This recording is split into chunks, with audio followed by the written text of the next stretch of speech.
of the host, guests, and call-in participants.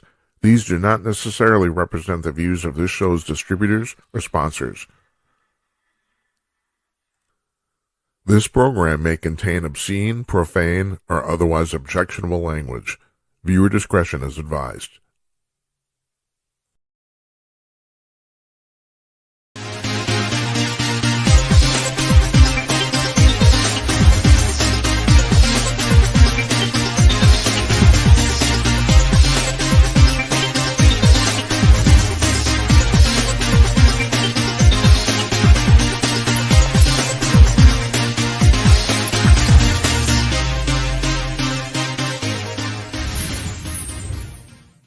Howdy ho, everybody. Coming to you cordless. It's Thursday night, April 23rd, 2026. I am Jim Peters, and welcome to another edition of Jim Peters at Night. This is episode number 341. I can barely believe it. Our guest tonight is Tom Vernon. He's the co-host, along with Jimmy Connors, of the UAP Files podcast, very, very popular. And also he has his own YouTube channel on YouTube called Tom Vernon UAP, and that's good because that's his name. And he's joining us now from Cheshire in the UK. Great to meet you, Jim. Thanks for having me. My God, the inner tube actually works, doesn't it? Who did know that? Fantastic. Yeah. I've actually done quite a few interviews from the UK, and I did one from Madagascar, of all places. We didn't have any problems at all. Wow. Yeah. Great. I know. Long may it last. Yeah. I'm a fantastic man. All right, so now you've been doing this for a while. Okay, how did you get into this crazy business about UFOs and stuff? Oh man.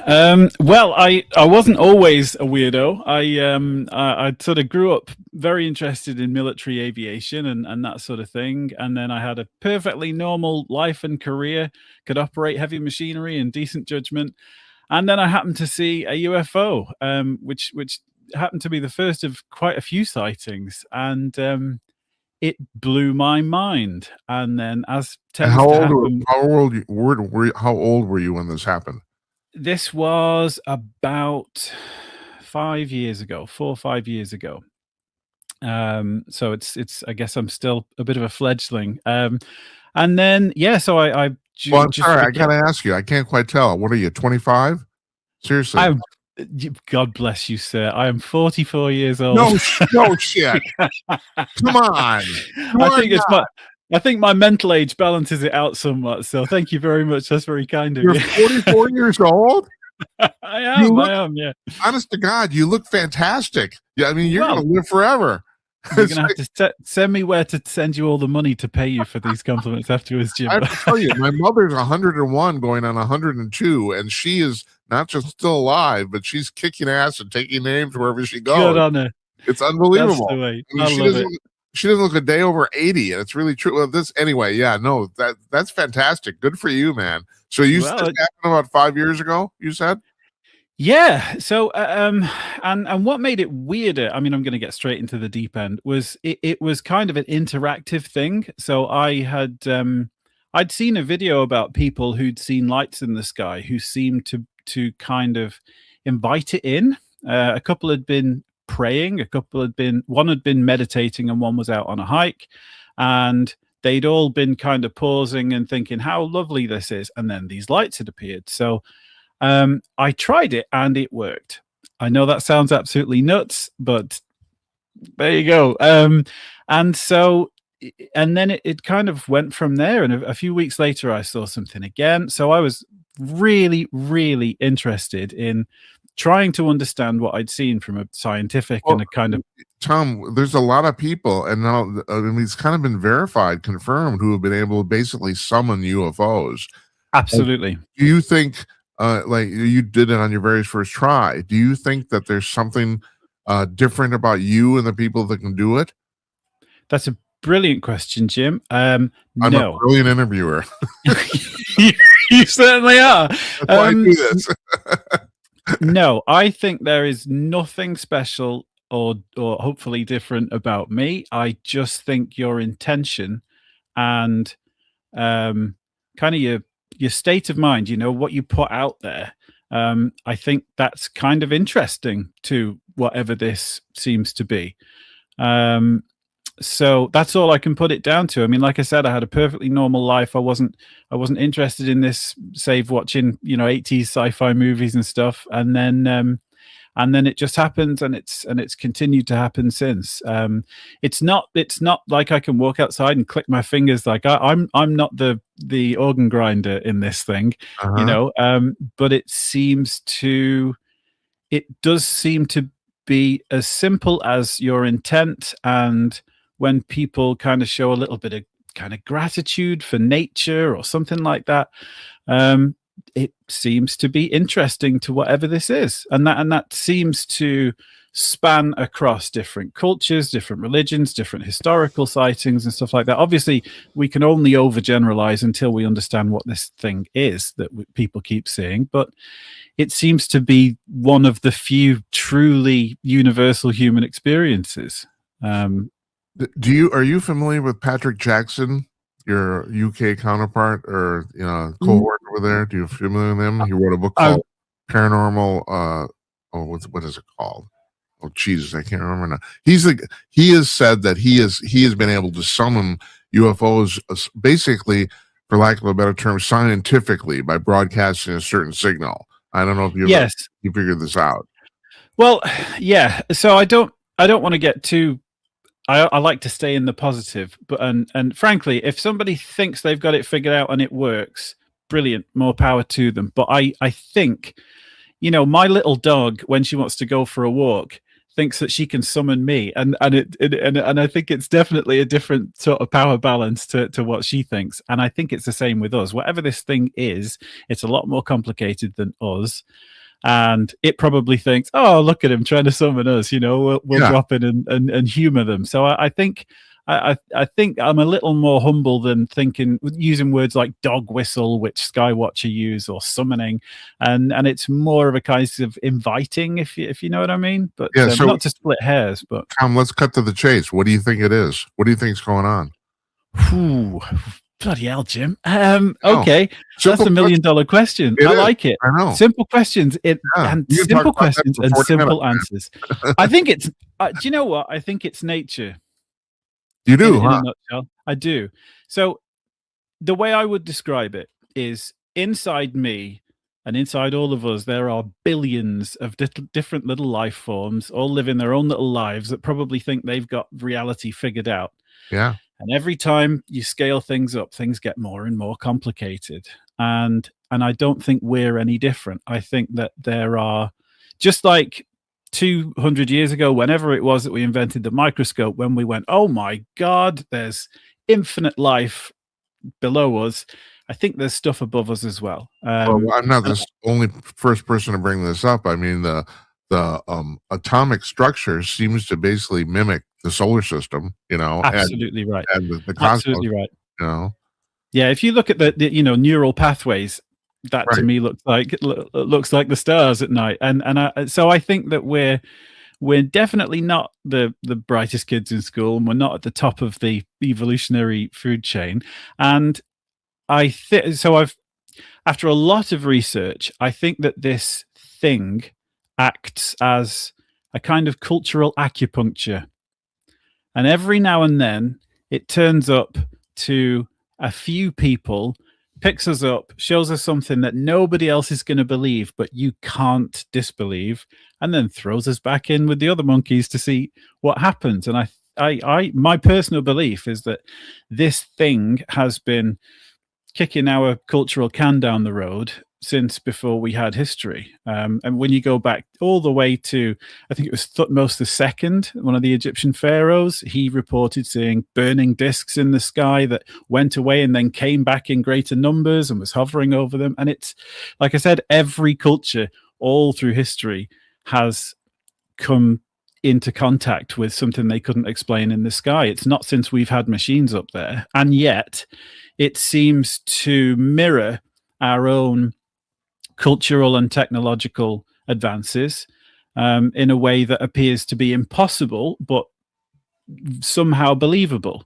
You've got Commander David Fravor, for example, the fighter pilot, and he was commander of the Black Aces squadron. He's one of the most famous combat pilots, and he comes across this thing called a Tic Tac, which outperforms his fighter plane in every way possible, and it's got no wings, so it blows his mind, and yet it's there in front of him.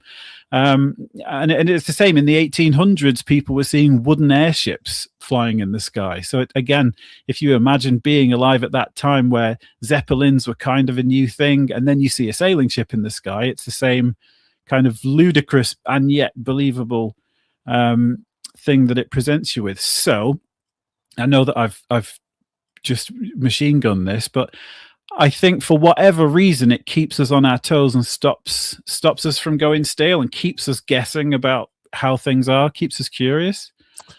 So, without putting words in your mouth, do you think there's simultaneously a spiritual and a hardware aspect to this, or is it either or? Yes, definitely.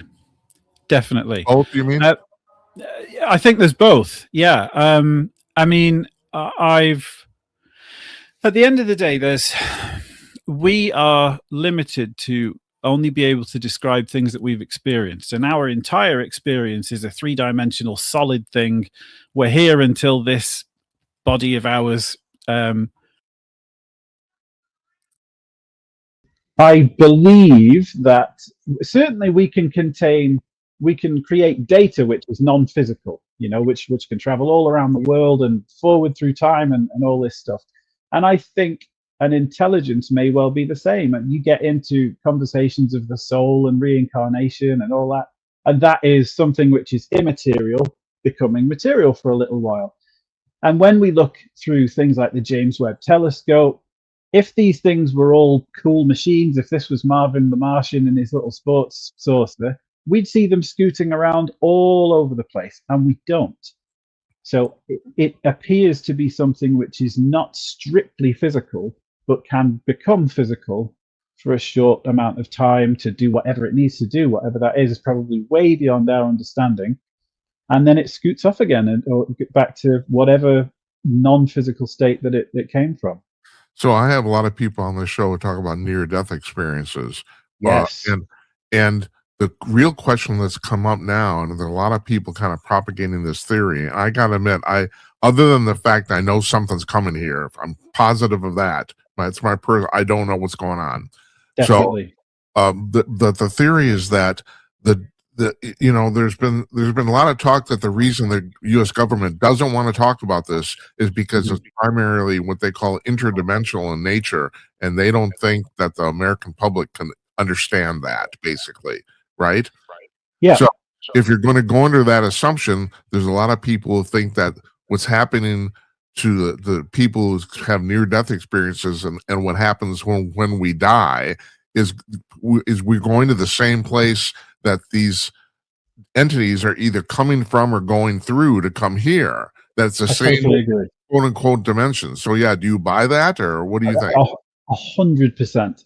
I find it very strange that death is one of the few experiences that unites us all as a species, and yet it's one of the least studied phenomena. Yeah. I have had personal experience with speaking to mediums and whatnot who have given me extremely specific information from people that have passed away that only I and they knew. And so to me, that person's personality is in the cloud somewhere, Mm-hmm. But then it's brilliant that you mentioned it, Jim, because I love all these synchronicities. But I actually made a documentary series about near-death experiences because I find it so interesting. And of 10 of the people that I interviewed who didn't know that I was interested in UAP, I contacted them out of the blue and said, I'm really interested in your near-death experience that I'd read about on the internet. 8 out of 10 went on to see a UFO after their near-death experience. Really? And that blows my mind. Yeah. And it was different experiences. Most of them reported during their near-death experience feeling like there were entities around and that there was lots of kind of positive emotion and they felt very safe and very cared for. But like I said, 8 out of 10, when they'd recovered and got back to normal, then would see a big saucer or balls of light or something like that. So I definitely think that when you are either unconscious or even dreaming, or all the stuff that the Monroe Institute and SRI and the CIA have experimented with getting whatever our central program is out of our body, that seems to be their natural territory. And just like we can go to sleep and kind of pop into their world for a little bit, I think that when we see the sources and the physical manifestations of these things, that's them just doing the other, the door opens both ways kind of thing. So I've had this theory for quite a while that people have near-death experiences, that the reason they describe them, that the experience itself is probably more or less roughly the same, but they describe them differently because the experience itself is indescribable. In other words, Definitely.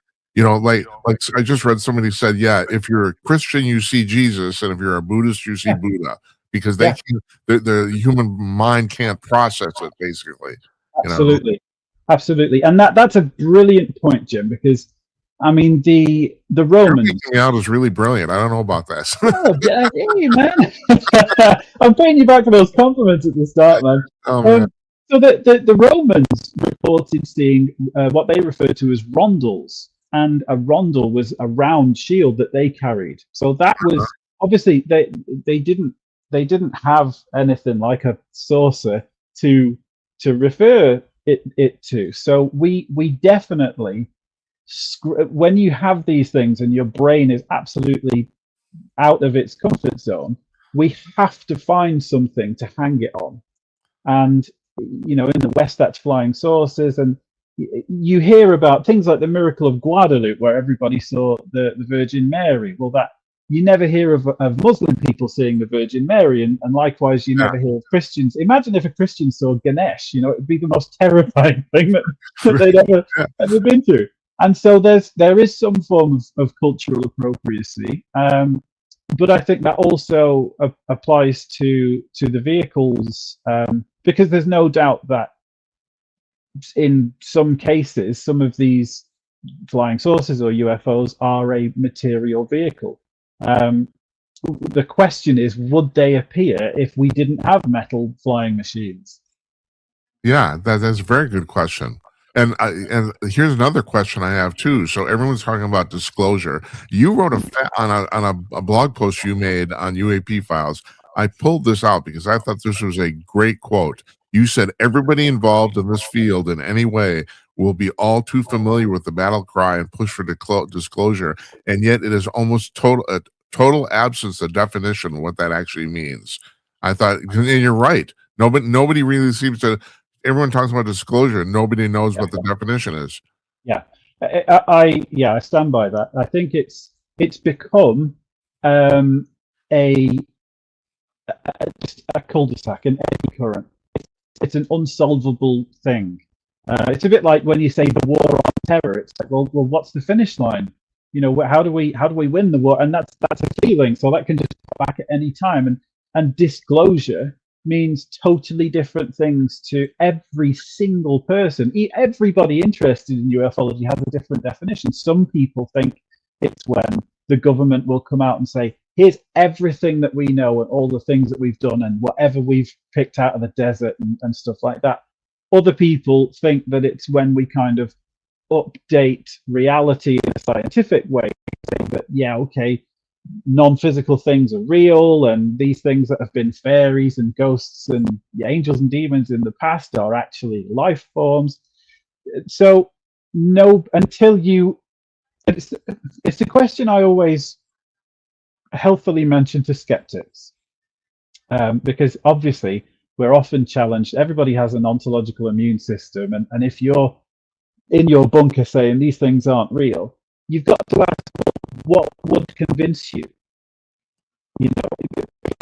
It's healthy, and I would certainly say if somebody comes out and says Lockheed Martin built this saucer and it was tested at these times when there's been a UFO sighting, I would say, okay, brilliant. I'm converted. These are ours.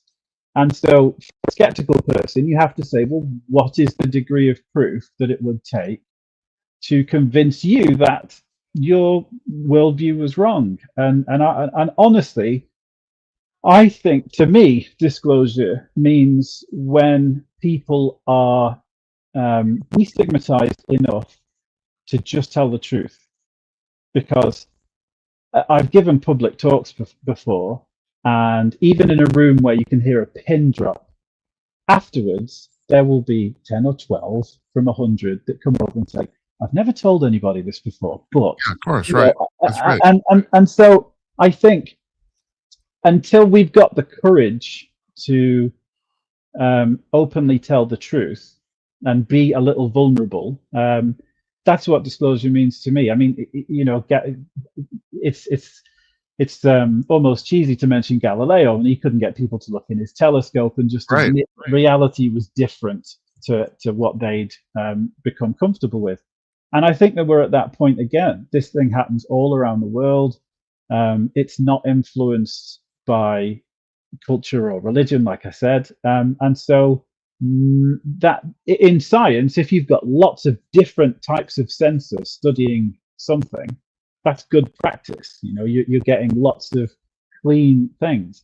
And this thing has appeared on every continent in almost every decade, all the way through human history. So I think we're at a point where we need to say, okay, look, something's going on, and we don't necessarily know what it is. Maybe we can't even know what it is, but something's going on, But do people need the government or a government to tell them that? I mean, it's so obvious to me that something's going on that, as far as I'm concerned, that sort of disclosure has already happened. I mean, I totally agree. I completely agree.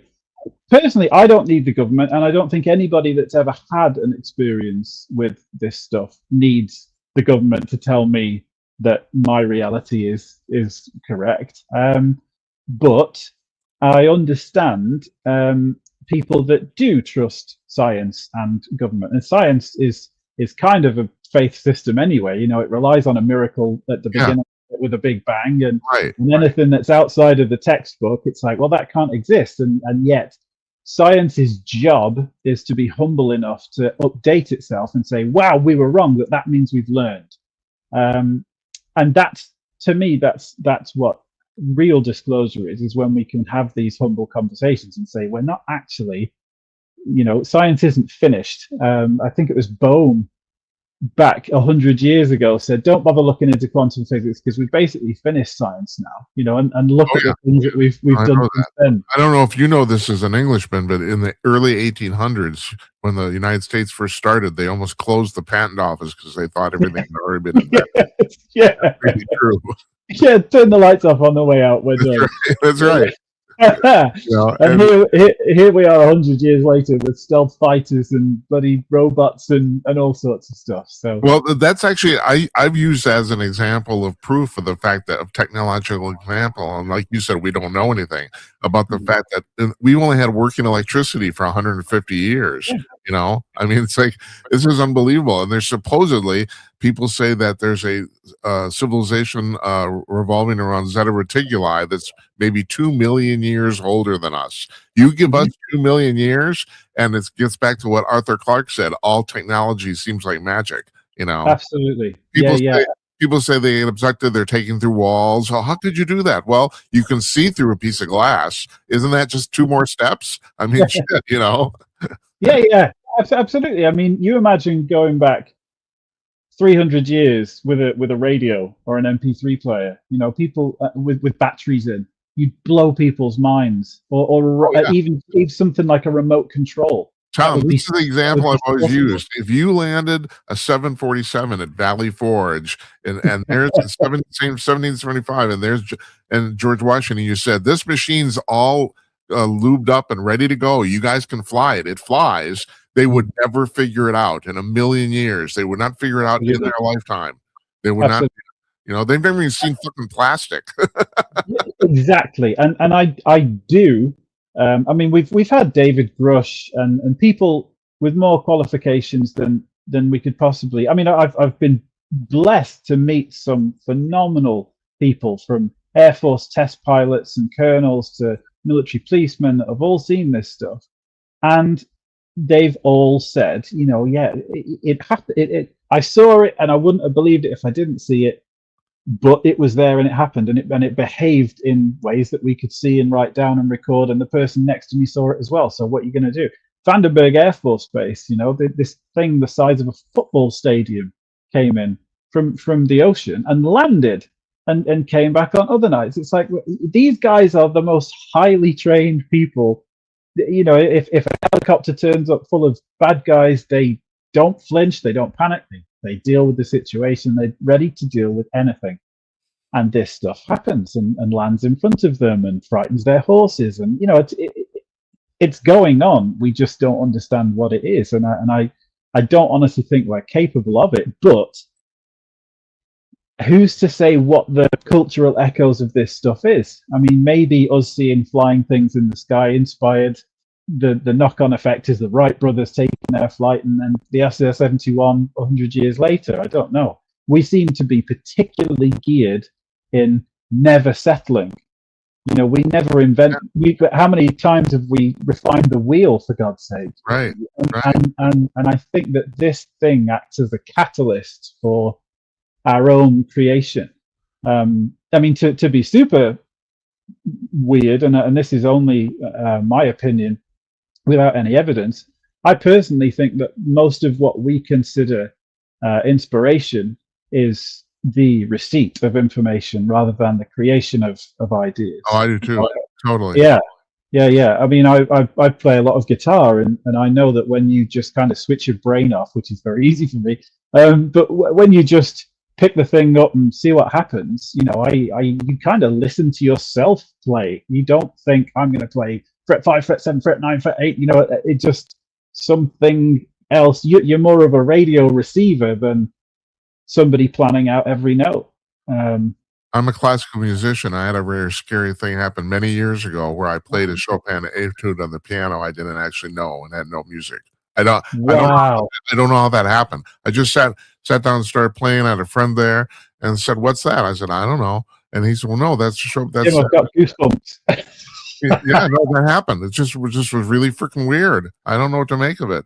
That's fascinating. That's absolutely fascinating.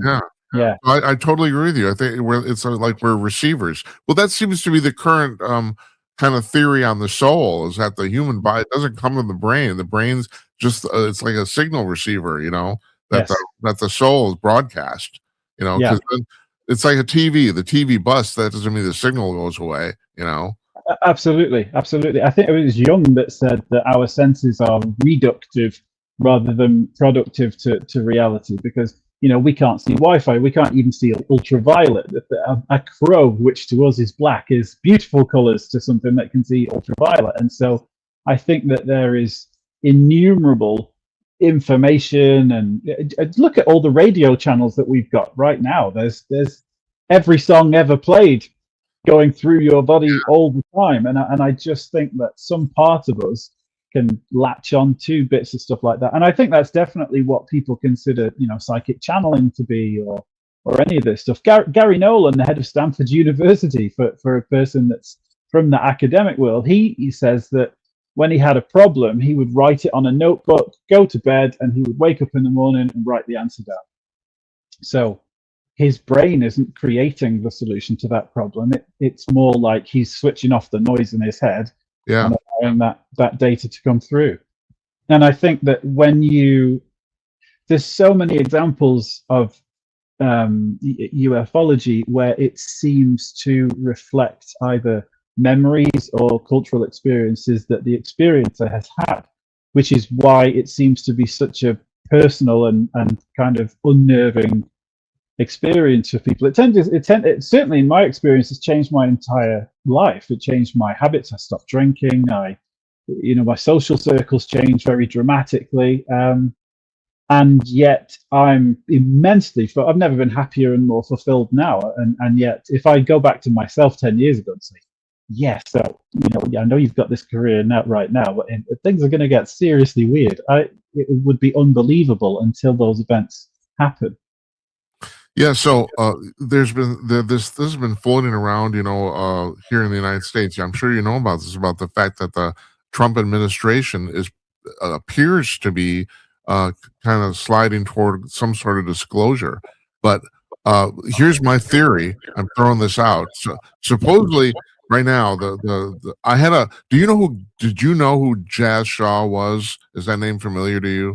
The name's familiar, but I can't place He it. was a UFO writer here in the United States. He passed away about 18 months ago, Oh dear. suddenly, and he was a regular on this program, and him and I were pretty good friends.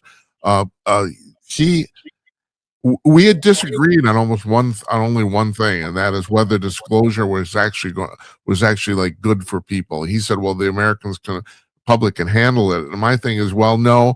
The American public can handle it, but if we're going to announce it, it's announced to the world. And there's a lot of other cultures that I don't know if they can handle it. That's been my theory.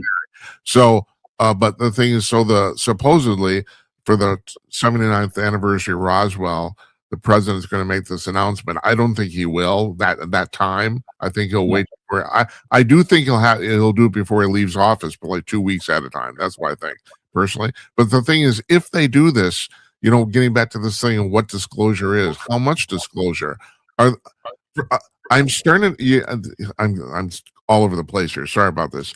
So I've always said, other than the fact that that things are coming here, I don't know anything else. I'm starting to believe that I'm seeing more and more evidence presented by more and more guests on the show that the U.S. government is in touch with extraterrestrials.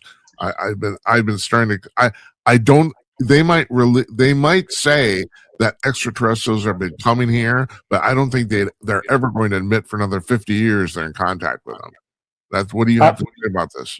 I think that's a very balanced point, Jim. Yeah, I mean, look, there's so much politics behind the scenes with people working with other governments and things that we'd never admit to, and then it comes out that, like the Five Eyes, which was a secret thing, and we find out that the American government was working with the UK and all of this kind of stuff. So there are these secret alliances.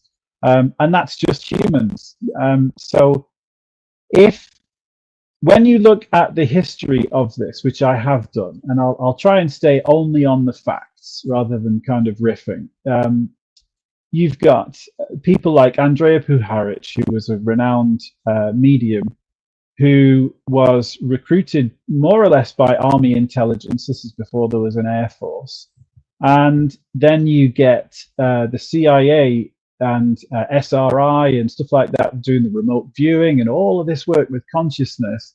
And it always leads back to somebody receiving information from something that isn't human.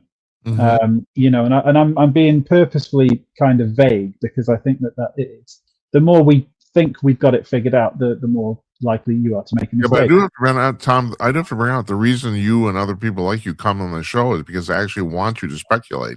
Your opinion, is way more grounded than most other people. So I appreciate that. I think that the biggest mistake that we make is thinking, yeah, that's it. Because I think it's inevitably something beyond our ability to comprehend it. I mean, just as a silly example, you imagine being a zebra out in the middle of some nature reserve. You hear a loud noise in the sky. You look up and there's a metallic thing in the sky. Next minute, you wake up 3 hours later with a sore backside. You could never explain to that zebra that a form of higher intelligence decided it needed a medical checkup, so it knocked it out with a drug that it's never heard of, and did a full check over on it. So it's totally beyond us, because this thing it's not repeatable in a literal every time sense. So I don't think when we say it's this, I think we always set ourselves up to fail. Now, that being said, there is a history of crash retrievals, which is trackable. We've got people under oath saying this has taken place.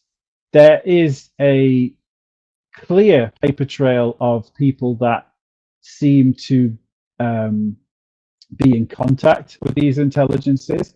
Now, it's ridiculous to me when I hear people say, "Oh, we have this agreement. You know, we've got a treaty with them," because it's like, well, who's legally going to be the judge? Why are they going to abide by our legal rules? What we're going to do? Sue them?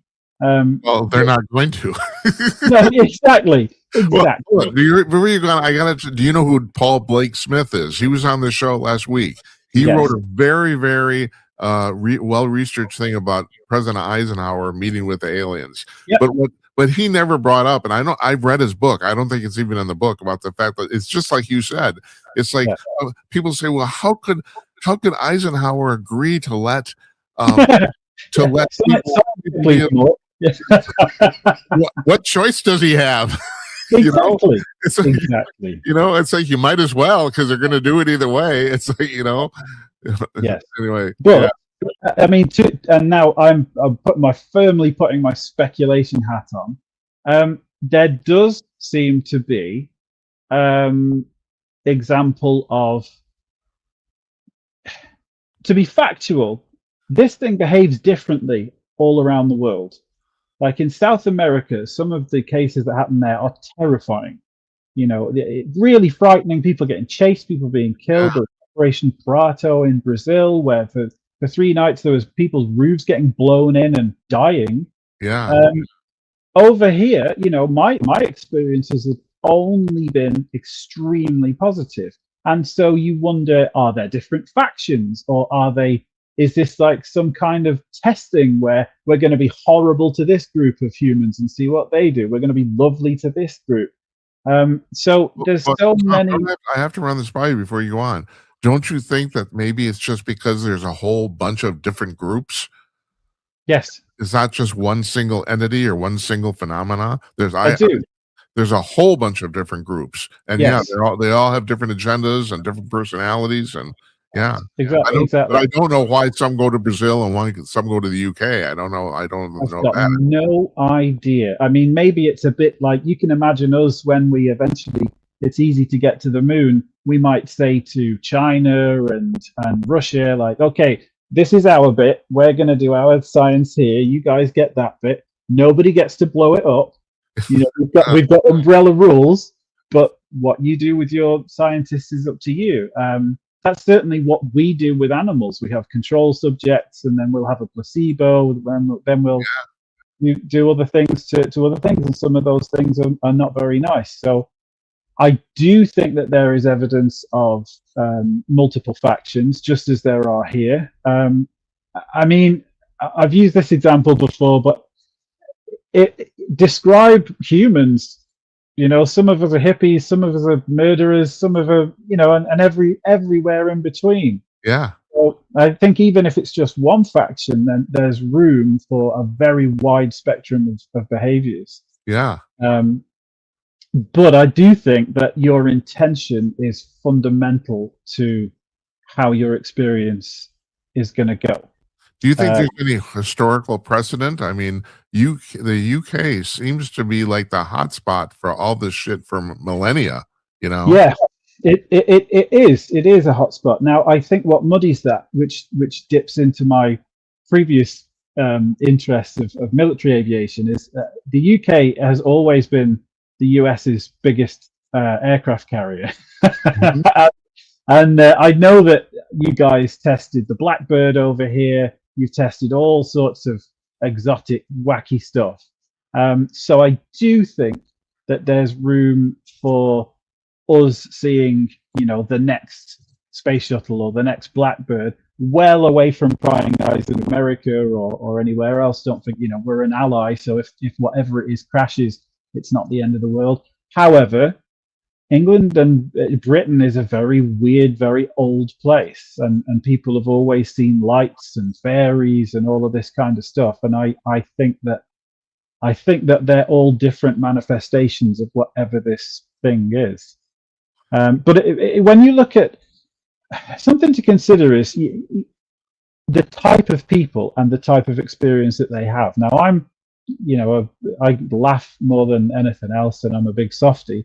And I think that's probably why I have these nice experiences. Whereas when you get these guys going to Skinwalker Ranch with their Oakley sunglasses and their machine guns and, tactical gear, they tend to get their bum smacked by whatever it is. And that's when people see bloody werewolves and all sorts of scary stuff. And I think that a little like what we get with AI, where it will describe itself as a mirror with depth, and what you put in, it will mirror back to you. I think that that's what this thing does to us. It can often follow periods of excessive emotional, physical, spiritual trauma. And those tend to be very, almost like a near-death experience encounter. People will say, oh, there was these lights and I felt peace. And, it's like a therapy in some ways. But then you get the guys who talk about summoning and like I said, turning up with machine guns, and then they'll get chased out of the place and the cameras break, and they tend to have this poltergeist activity and stuff. So I think what's the biggest barrier to when they say, oh, could we handle it, is because I don't know if people could handle finding out that they have no privacy from this stuff. You can't keep a secret from it, right? And that's a very unnerving experience if you've got secrets or you've got ill intent or something like that, because this thing, for all your best intents, will just see straight through you. And I think that that's extremely unnerving. Very good point. I never thought of that, but you're absolutely right. And never occurred to me that, if you have secrets, you don't want to communicate with this entity. I don't know. Wow. Yeah. You're so smart. Yeah, I think you're very kind. but I think that's what Jim Semivan, ex-CIA, describes as indigestible part of the ufology. I think it's the fact that you are completely at its mercy in that it can see every thought that you have, so you can't pull a fast one on it. You can't have a gun in your back pocket and stuff like that, because it's 3 steps ahead of you. In fact, I think it's outside of time itself, because most people that have paranormal experiences, 99% will say, okay, so when I was a kid, this really weird thing happened. And then when I was a teenager, this really weird thing happened. And then 10 years went by, and then this really weird thing happened. And maybe it's chicken or the egg, but those people tend to go on to be quite vocal about their strange experiences. I remember seeing a ghost when I was in nappies and a tiny baby, and that stuck with me crystal clear until now. And now it adds as ballast, if you like, to believe in the weird, because it's like, okay, well, I saw that when I was little and I can't explain that. So I think that what's difficult to predict how people will receive is the fact that, we can only go one way through time, and that's to get older and then pop your clogs. And what if this thing has total ability to negate that? Yeah. You can't fight that. You can't even plan to fight it because it's that much more complicated that it's a complete waste of time. Oh, that's what Jazz Shaw, my friend, he was connected to the Pentagon. He said that was their big problem with it. He says that they realized they were completely at its mercy. They didn't want to admit that to the public. Exactly. It's the government's job. It is not the government's job to educate you. It is the government's job to maintain security and thank you. You're absolutely right. The way I look at it, it's our job to educate the public. If anybody, not the governments. That's what the very thing. I don't think it matters whether they disclose anything or not. As far as I'm concerned, it's already disclosed. But convincing a lot of people of that is a hard job, and you're doing it. And I think if you don't, I could talk to you about this for 2 more hours, and I think we'll just have you back. So I think that we'll just leave it at that for today. So if you're okay with that, I really appreciate you coming on. I really do. Had a great time. Very, very enlightening. But seriously, we have more to talk about. So maybe in a month or 2 we do this again. Okay. Anytime you like, mate. That'd be great. Right. Thanks. You take care. We'll see you. All the best.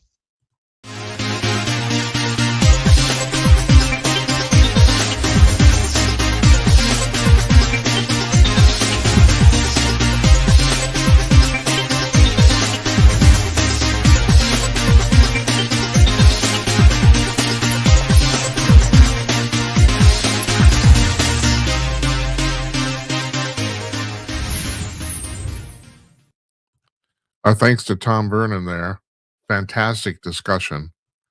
I can't stress this to you folks enough. It's like the fact that ET is coming here is basically done. That's a fact. There's as I've said, I don't know much more about it. I can't tell you like who they are, where they're from. I can't tell you any of that stuff. And as Tom alluded to, it seems it's a very, very complex subject, and it may be beyond human understanding. But the fact that it's happening, yeah, it's happening. We don't need the government to tell us. And it'll be interesting. Supposedly the government's going to tell us, if not this year, in the next couple of years. I mean, I feel pretty strongly about the fact Trump will do it before he leaves office, but it might just be just before he leaves office, because I don't think his ego can resist it. The president that announces this is going to go down not just in American history and world history, basically. I also think there's a good possibility, as I said, that they will announce the fact that ETs are coming here, but they won't talk about whether they've had contact with them or not. I mean, as I alluded with our conversation with Tom, Paul Blake Smith was on the show, and I think he has presented a very good case, well-researched case that the government has had contact with extraterrestrials. And just 2 weeks ago, Tim Burchett, the congressman, said that he has been officially told that. So there's another. I'm starting to wonder how these congressmen can start to. Excuse me. God, that's gross. It's a live show. What can I tell you? These congressmen are starting to skirt their security clearance. I'm starting to think some of them don't care. That's what I'm starting to think. But yeah, it's very interesting. So this is Footnotes for Thursday, April 23rd, before we break for the weekend. And I got a segue here by starting out with this. I'm watching Gutfeld last night. After our show gets done, I tape it. And Gutfeld started with the same story that basically we started with last night. And that's the thing with the Southern Poverty Law Center essentially basically funding the very thing they wanted to counteract, because they had no boogeyman, basically. That it was the reason for their existence. And I have noticed more and more that Gutfeld has the same story, uses the same story in their A block that we end up using for our footnotes basically an hour ahead of time. Now, this is coincidence mostly. I do not think they're watching the show. I don't. They're not going to see it ahead of time. I mean, these stories for them are planned in the morning, as ours are basically too. But it's just coincidence, just the way a bunch of people think together. I think that's it. It's easy for me to make fun of them and say they're copying us, but they aren't. It's like, but the reason I bring that up is because just the whole idea of the press. Okay, so Gutfeld's talking about it. We're talking about it on Hot Air. They're talking about it. Which is where I pulled the story. My favorite website. I've told you guys that many times. I strongly suggest you look into it as far as news is concerned. But the rest of the mainstream press, nothing. No, because they're shilling for the Democratic Party. That's the reason. I've said this many times. It's really, really true. I expect politicians to lie. I just expect that. They're running for re-election. They're looking out for themselves, or whatever. They're going to lie. I don't expect the press to lie. The press lies constantly, especially in the last 5-10 years. I mean, we now have a completely dishonest press in the United States, and that's reflected in their popularity. And then they're wondering, I mean, the amazing thing is the people are wondering why the viewership is going away. They don't understand it. And they don't understand because they're fucking idiots. That's why. It's like they don't understand they're not serving the public. They don't understand it. Yeah, here's a perfect example. I'm pulling this out on the news today too. But this has been going on for a month.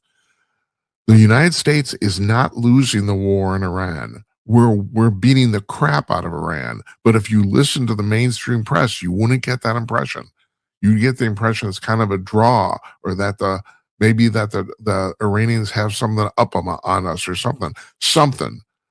You would get the impression that this is a much more even conflict than it is, and it isn't. We're beating the shit out of them militarily. I mean, they're going to have nothing left. And I've said this too. The administration cannot cop to this because they be showing their hand.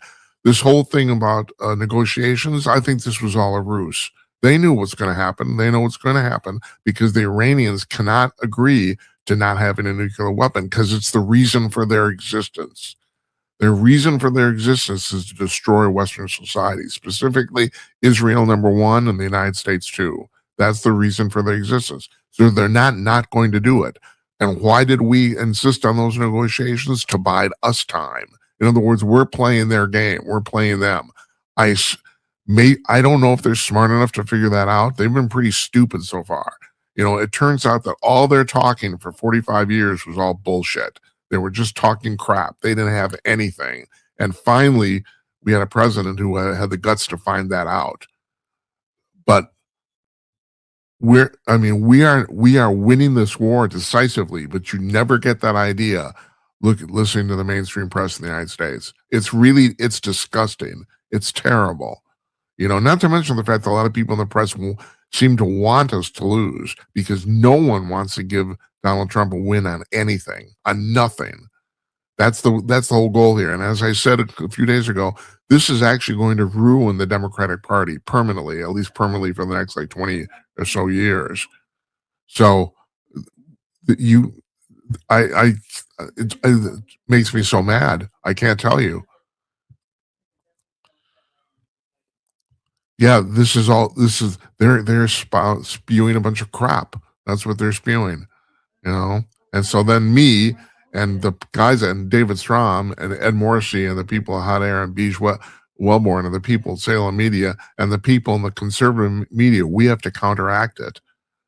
And considering what's going on, we're doing a pretty good job because we're definitely in the minority, both financially and in terms of bodies, you know? And yet we're kind of holding our own. It's really kind of amazing, actually. The truth does ultimately win out, but it does take time sometimes. So, and I was going to pull a picture of this, and I didn't get around to it because I got too much stuff going on here. The Canadian government has opened up a spaceport, and it's a concrete slab in the middle of Newfoundland. And they spent $200 million doing it. And they launched their first rocket, and it's basically a hobby rocket. I mean, this looks like a joke. It looks like a parody, like a Monty Python skit. It's unbelievable. They have launched their first quote unquote rocket, and it's something that your high school could have done back in 1982. I mean, I cannot stress. Unfortunately, I don't have a picture. I was going to show you a picture. It's basically a concrete slab out in the middle of the forest. That's basically what it is. I mean, Newfoundland is not exactly well populated anyway. So, so this is their idea: $200 million, and you know, it's obviously a grift. It's a grift. You know, they're going to launch rockets. They're going to launch really, really puny little rockets. It's brought up. You couldn't launch anything from this thing that will get into orbit. And so what's the point? You know, I mean, last year, this is calendar year 2025, SpaceX launched 199 rockets into orbit. They missed their goal of 200 by one. It was 199. And they're now talking about, with Starlink together, which of course Elon Musk owns all these companies, about putting millions of satellites into orbit. Now, when they're talking about satellites, they're talking about satellites the size of a softball or a Rubik's Cube. These things you could hold in your hand. But the thing is, they're workable satellites. They actually transmit and receive data. And that's the important part. So for Starlink, it's the idea of relaying internet signal. That's what it is. And it can do that. But the problem with the millions of satellites is that we already have so much stuff in orbit. It's getting to the point where you can't launch anything or fly a spacecraft around without running into crap. That's the problem. At some point, I'm not joking here. At some point, we're going to have to send up garbage trucks, space garbage trucks. We're going to have to do this. Somebody's going to have to. I'm sure it'll be us. It's not going to be NATO. God knows they're not doing it. They can't do anything. So, and the Russians probably won't bother, and the Chinese are just getting started. So, at any rate, the Canadians are in the space race. Woo, woo, woo. Yeah, God, now that's fantastic. All right, so on these missing scientists, first of all, a guy named David Wilcock. I don't know if we've never talked about him on the show, but he's pretty much a recognized UFO researcher. He's been on Ancient Aliens many times. He's done a couple documentaries. I watched them on Prime Video. He killed himself yesterday. And the thing is, unlike some of these other 12 or 11 missing scientists, missing or dead or whatever, and people are trying to make this into some sort of big mystery, but it's not, because the police got to his house before he killed himself, and I don't think they watched it, but they heard it. So apparently they were communicating with him, and he shot himself. They described the scene as someone who was very considerably emotionally confused. That's what they said. Now, the weird thing is, though, Wilcock has always said he would never do this. He, like many other people in this field, has gotten death threats and all this sort of stuff. He said, if I killed myself, I didn't do it. But the problem is the police and fire department were there when he did it. So I don't know. I do wonder sometimes if some of these people have been brainwashed to kill themselves. Like, we don't know. These 4 or 5 scientists in Albuquerque, New Mexico, just walked out of the house and never came back. We don't know why they did it. I mean, the assumption right now is that they're dead. That might not be true. They might have been kidnapped. But still, there doesn't seem to be any forced entry, any sort of kidnapping scenario. There's no evidence anyone else was in their homes. They simply, and in one case, there's actually video of this woman walking out of her house and walking away alone. I do wonder about that. Are they somehow being mentally programmed to do this? I mean, well, okay, so we know, at least right now, the evidence seems to indicate that Wilcock did kill himself, but he always said he wouldn't. Did something enter his mind? I do wonder that, And I've always said I don't believe there's any ET involved in this. I think that's kind of bullshit, but I don't know. We do know this. People have been abducted by aliens, that the extraterrestrials that abduct them, which are the ones that have enough technology to fly around, and like Tom Vernon suggests, some of them may not be actual physical beings. That's where it gets really confusing. But then again, some of them are too. I mean, there's he makes a very good case, and I agree with him about the fact that some of these things are not actually flying around the universe. They're interdimensional, but some of them are, because we have these spacecraft.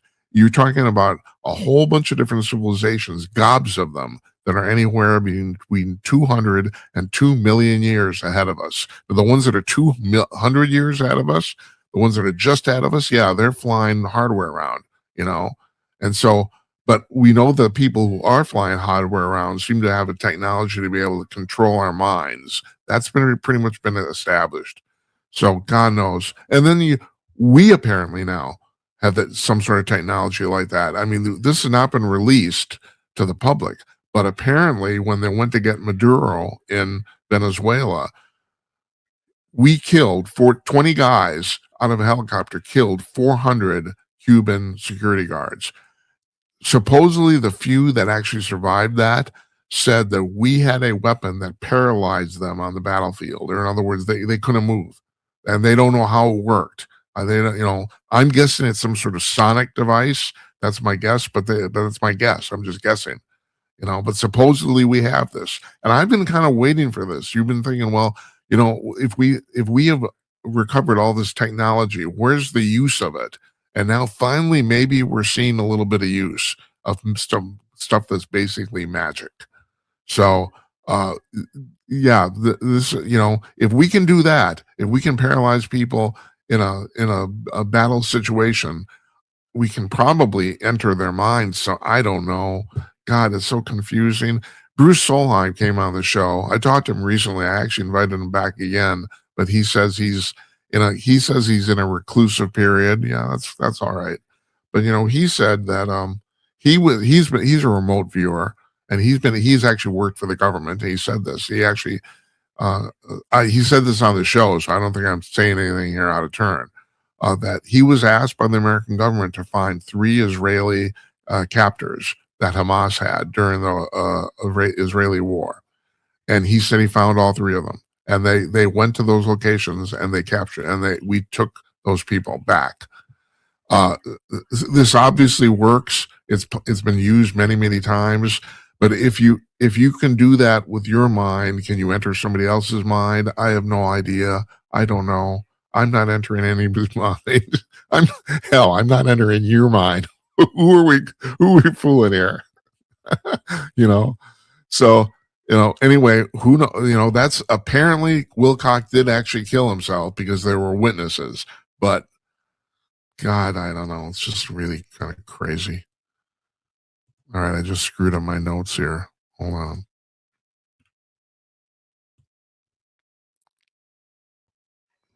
Oh, okay. And this is fantastic. So a company, I can't remember, they call it Novatech. I can't remember what the name is. They've invented a Las Vegas slot machine, their standard slot machine, except this slot machine runs off of AI, and on top of that, it has wheels. It will follow you around the casino. If you stop playing, well, no, it's not going to leave you alone. It will follow you around. That's just what we need, isn't it? A sentient slot machine. That's fantastic. I should have put up a picture of this too. Actually, I tried to grab a video, but I couldn't grab it. It's like there was a video on X of this thing rolling around. Yeah, slot machine. And finally, I do have a picture of this. Not a picture. I have a website, but I'll put this up. Here's a website, and I just want to read you the headline of the Daily Star, and I wanted you to see it because the spelling is important. It says, seamen can't get through with condoms to world facing shortage due to Strait of Hormuz closure. Notice how they spelled seamen, SEAMEN. Seamen. Seamen can't get through the condoms. That's right. There's your British press. Always a joke. Yeah. Well, apparently this is true, that they ship condoms through the Strait of Hormuz and they can't get through. And they're expecting now that the price of condoms might go up to 30%. But the seamen can't get through. Yeah, right. I know. I'm just a fucking joker. I want to thank you folks for watching. I want to thank Tom Vernon for a fantastic discussion. We'll have him back in a couple. I could have talked to him for 2 more hours, and I don't, unlike a lot of people in this field, I don't like to do that because I think you have a real life. I'm going into that assumption. So now next week, okay, fuck. I did not. Let me hold on. We don't know who's coming on Monday. Actually, we do know, but I haven't confirmed it, so I don't want to talk about it. But next week, on Tuesday, Jonathan Lockwood, military historian and former Army colonel, is coming on to talk about what's going on in Iran and Ukraine. Wednesday, we rescheduled Murray Sabrin from Tuesday, from 2 days ago, because he couldn't get on the internet at his home office. It's really funny. We had 2 people this week who had to cancel. Mike Arnold canceled yesterday because he couldn't get on the internet either. And I think these people are both on the East Coast, and I wonder if that has something to do with this. So Murray's coming on Wednesday, and Mike Arnold, the guy we canceled yesterday, is coming on Thursday. We rescheduled those. So that's our week next week. I think I know who's coming on Monday, but I don't want to say. We haven't confirmed it yet. But we're going to have another full week of shows, and you folks will enjoy it immensely. I want to thank you for watching. Please, if you're watching this on like YouTube, Rumble, or, well, you're not watching on Spotify. On Spotify, we only have shorts. But also, I want to thank the people who are watching the shorts. The shorts have blown up. YouTube has been shadow banning the show for the last couple of years. So our viewership for the full show on YouTube is pathetic. Shorts, hundreds and thousands of people are watching them. Matter of fact, I got a note from Spotify today saying that we were in the top 10% of all content producers for the number of followers we had, which is actually pretty cool. I want to thank you guys for that. And also, I go on YouTube and I regularly, even though I'm not signed in, I have several devices. On some of my, I don't sign in on purpose. I see myself on the front page. It's actually pretty cool. So thanks for watching those. Appreciate it. So we'll be back on Monday. I hope you guys are a really nice weekend. We've had fantastic weather here in Minneapolis. It was like 86 here yesterday. It's in the 70s today. Very warm for April. So I guess this is going to continue. So I'm hoping to have a nice weekend too. And you do too. Good night, Uncle Donnie, wherever you are. And good night to you, wherever you may be.